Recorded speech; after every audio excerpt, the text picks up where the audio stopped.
Pirimqul Qodirov meros. Pirimqul Qodirovning ushbu Meros nomli qissasi va Olov hikoyasida ilgari surilgan asosiy mazmun-mohiyat aka-ukalarning o'zaro munosabatidir. Ushbu asarlarni o'qir ekansiz, undagi ma'naviy-ma'rifiy tarbiya hozirgi vaqtda ham dolzarb ekanligiga amin bo'lasiz.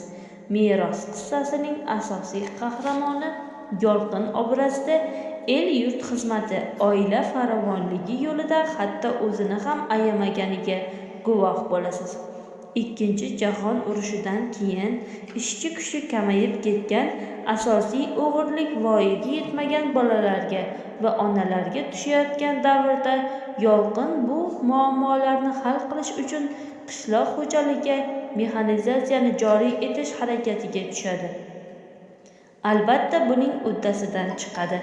Shuningdek, asarda Yolqinning ukasi Tursun, turmush o'rtog'i Munira, onasi Sharofat opa, qaynog'asi Azlar kabi obrazlarda goho Yolqinning ishni ma'qullash, goho esa qarshi chiqish holatlari ham uchraydi. Xo'sh, Yolqinning onasi Sharofat opa nega o'g'lining mexanizator bo'lishini xohlamaydi? Akasi bilan faxrlanib yuradigan Tursun nega to'satdan akasidan norozi bo'lib qoladi? Yolqinning turmush o'rtog'i shaharlik Muniraning maqsadi nima edi? Asarning asosiy qahramoni Yolqin xato qildimi?